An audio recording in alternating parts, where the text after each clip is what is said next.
Hello all, and welcome to another episode of Cam Talks Games. I'm Cam, and today I'll be talking about Astro Bot winning Game of the Year, my favorite announcements from the Game Awards, and much more. So stick around, we've got a lot to discuss.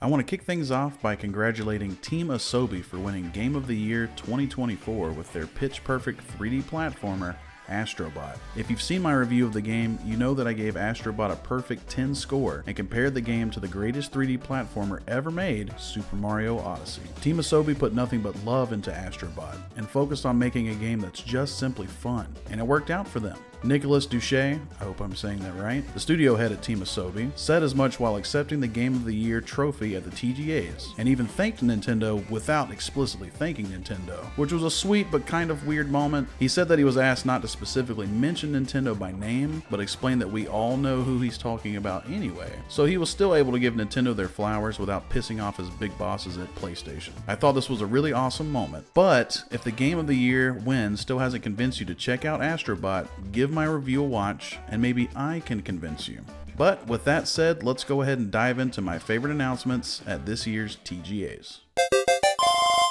Alright, well I've got to start with a surprise trailer and official announcement of The Witcher 4. This was an announcement that no one saw coming, especially not with such a well done trailer ready to go. Of course the trailer was full CG, so we didn't get to see any glimpse of gameplay here. However, the game is being developed under the codename Project Polaris and just entered full production in late November, just a few weeks before the TGAs, which made this announcement so surprising. In The Witcher 4, players will play as Ciri, a central character from The Witcher 3. Now, I don't want to dive too much into the story and what's happening here in the trailer for anyone who hasn't played The Witcher 3, but it's clear from the trailer that Ciri is now herself a Witcher. This has sparked some controversy online, as some folks seem to think this breaks the lore of The Witcher, at least from the books, but the games have already gone off on their own paths, tweaking small bits of lore for the sake of gameplay and CDPR telling their own story, so the decision to make Ciri the lead character in The Witcher 4 only makes me that much more hyped to see how her story unfolds in the next chapter of the Witcher saga. While we're on the subject of fourth entries in some big franchises, let's talk a bit about Borderlands 4. Officially announced at the TGAs with a beautiful trailer, the game looks like it's coming along quite nicely. The trailer starts with a CG introduction to a new planet in the Borderlands galaxy, Kairos, which has been hidden up until now. We also get a good look at the new big boss of Kairos, the Timekeeper, and the new Vault Hunters we'll be playing as this round. There's a bit of gameplay shown in this trailer, which makes it seem like this game is rather far along, which does make sense, as it was just reported in late November that Gearbox flew a terminally ill fan whose last wish was to play Borderlands 4 to the studio to play an early build of the game. So it seems like Borderlands 4 is pretty far along, and the 2025 release date seems very likely. To me, this looks great. I love the Borderlands games. I had a lot of fun with Borderlands 3, so this is definitely a game on my list that I'll be checking out when it arrives in 2025.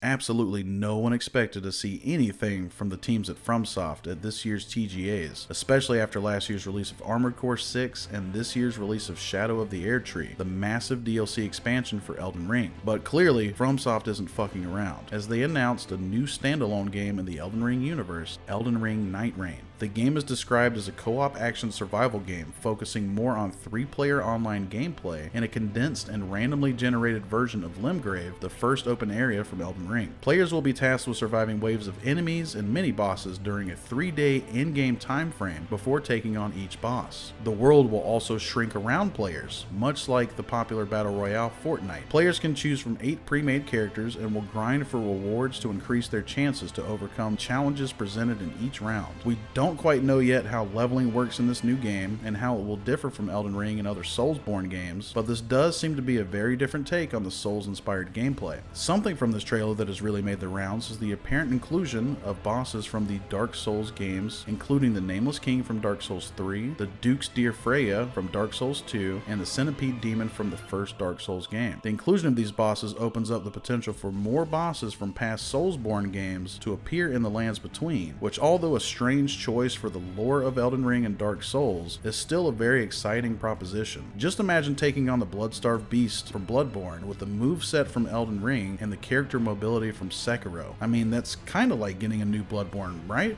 This looks like a cool experimentation of the Souls multiplayer setup, which, to be honest, could really use some love. I'm definitely going to check this game out when it releases, hopefully next year, as my buds and I love to tear it up together in the lands between.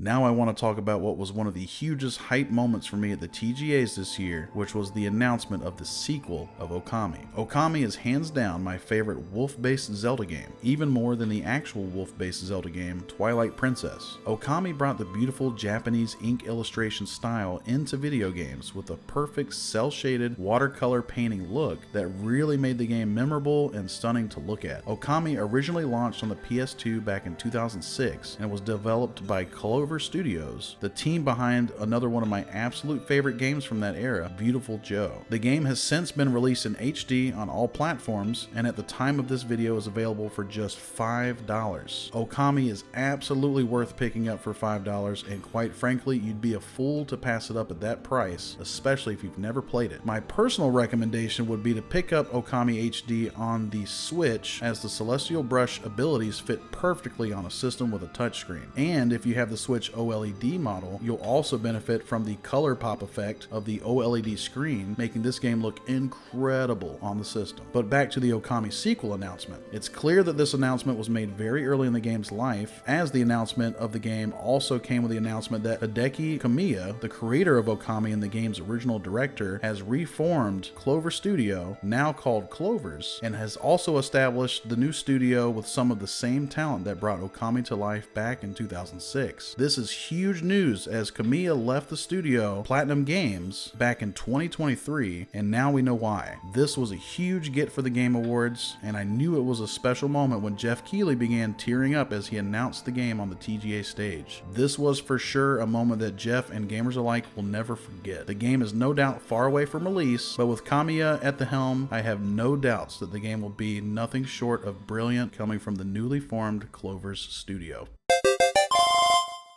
Now to the announcement that brought tears to my eyes, the new title from Gen Design, the team behind Eco, Shadow of the Colossus, and The Last Guardian. The roughly 1 minute long clip of gameplay from this new title doesn't say much about what the game is about, but my god. The climbing animations, the lighting of the mech, the sound of the countdown in the background, and the ominous atmosphere were enough to get me in my feels. The climbing animations immediately brought me back to my time with Shadow of the Colossus, one of the greatest video games ever made. The lighting of the mech and the countdown voice transported me back to the ruins of The Last Guardian, and all of the emotions that game made me feel as I journeyed along with Trico back then. There was just so much emotion packed into this tiny glimpse of the game that it overwhelms me with memories of my favorite game experiences, and immediately sold me on this game. We didn't get a title and no release date in sight, which makes plenty of sense. The Last Guardian, the team's last game, suffered a very long development time after being announced for the PS3 back in 2009. And it missed the PS3 entirely, launching on the PS4 in 2016. It's obvious that this team wants to play the development of this game close to the chest, so I don't imagine we'll see much more of this game anytime soon, probably closer to release. But one big nugget of info we did get from this reveal, however, is that this game will be a third-party release and will be the first game from the studio to release on platforms outside of PlayStation, with Microsoft even announcing that the game will be coming to Xbox. There's a lot of controversy around exclusive games right now, mostly around Xbox, but I only see this move as good news, as this game's development cost will surely be on the expensive side, and releasing the game on more platforms means more players will get to enjoy this title and support the studio. I do hope this game will get a release on the Switch too, but either way, this game going third party is a huge win for gamers and the studio itself, and I absolutely cannot wait to get my hands on this game. And now to my absolute favorite announcement from this year's TGAs, Naughty Dog's newest game, Intergalactic: The Heretic Prophet. This entirely new IP takes players on a journey through space as we take on the role of Jordan A. Munn, a bounty hunter stranded on a planet in search of a crime syndicate. Tati Gabrielle, who plays Nora in The Last of Us Season 2, acts as Jordan, the lead of this game, with co-stars Kumail Nanjiani, Tony Dalton, and Stephen Chang joining in yet unannounced roles. The cinematic trailer gives gives us a glimpse at Jordan's life as a bounty hunter before she becomes stranded on Semperia, the planet where the game takes place. We see Jordan speak with someone who appears to be her commanding officer, who sends Jordan the bounty for Kamal Nanjiani's character, while Jordan suits up inside of her Porsche spacecraft. The first thing to note in the trailer is its late 80s aesthetic. Jordan speaks to her CO through several old tube TV screens with a lot of screen distortion, much like what VCRs produce, while putting on her red leather jacket with a very synthwave horse symbol printed on the backside, which immediately reminded me of the movie Drive. We then see Jordan sit down in her ship's cockpit to accept the bounty, after which we see a glimpse of her throwback Adidas, which are iconic of the 80s and 90s fashion. We then watch as Jordan uses her retro Sony CD player to load up a CD of the Pet Shop Boys, and we hear the song It's a Sin, released in 1987, begin to play as she takes off towards a planet in her Porsche spacecraft. All of this screams 80s and absolutely gets me pumped for what this game will be. Before the trailer ends, however, we get a small glimpse of a robotic enemy with a red laser axe looking weapon as Jordan whips out her red equalizer sword and darts towards the enemy to get the upper hand in combat. Already from this trailer, we can see that combat will not be as grounded and hyper-realistic as The Last of Us, and already looks to be quicker and less simplistic, which is a great thing to see. Neil Druckmann, the director of Intergalactic, has said that the game is a return to Naughty Dog's action-adventure roots and cites Akira and Cowboy Bebop as inspirations for the game. He's also spoken about how Elden Ring's storytelling inspired him, as he enjoys the lack of hand-holding in Elden Ring's story. We've also seen reports about the game being the most open-world game that Naughty Dog has ever made, which makes all of this info make sense. Intergalactic sounds like it will be a lot more action-adventure focused, much more open-world, and feature a narrative structure similar to games like Elden Ring, and really open up combat in a way that we haven't seen from the studio in years. All of this is great news to me, as it sounds a whole lot like a Metroid game, and Metroid is my absolute favorite game series, so I am all for this. The game didn't get a release date announcement with the trailer at the TGAs, but we did learn that the game has been in development in some form since 2020, so we're about 4 years into development. I don't see this coming out in 2025, but rather the following year, which gives us a little more time to speculate about this game and eagerly await for more info and trailers from the team at Naughty Dog. Intergalactic: The Heretic Prophet looks to be another banger from PlayStation Studios and was my absolute favorite announcement from the TGAs. And before you ask, yes, I love the character design of Jordan. I think that Tati Gabrielle will kill it in this role, and not a single bigot grifter is going to change my mind. Just remember that those who scream woke at this game do so because they don't get attention from women in real life and want every video game to sexualize women so that they can continue gooning to video games instead of showering and leaving their mother's basements to meet real life women. Those people are pathetic. Don't let them ruin your excitement for this game, or any game for that matter. And if you're one of those people and you're watching this, I have a message for you.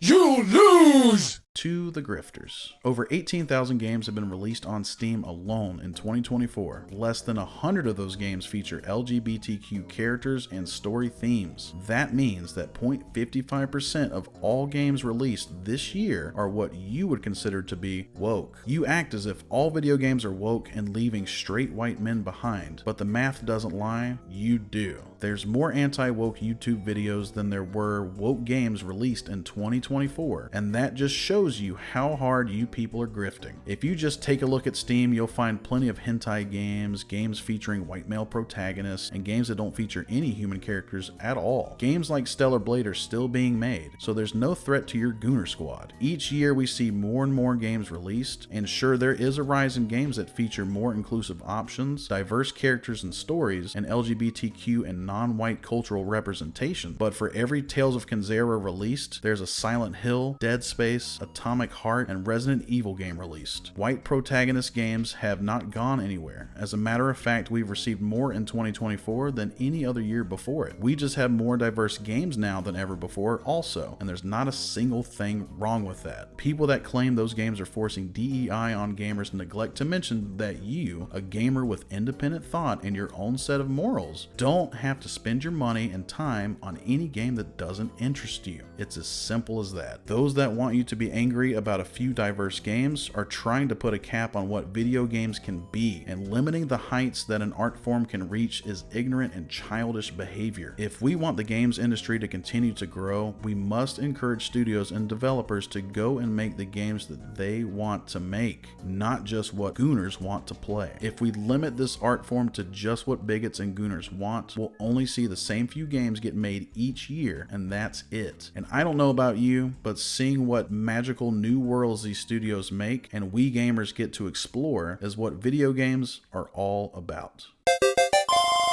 That's it for my Game Awards highlights. It was an incredible show this year, and these announcements have made me extremely hyped for gaming in 2025 and beyond. But I'd love to hear what you guys think. Let me know in the comments below what was your favorite announcement from the TGAs this year and what excites you most about that announcement. I'm excited to see what got all of you guys hyped the most, but that's it for me for now. Thanks so much for tuning in to Cam Talks Games, and until next time, game proudly.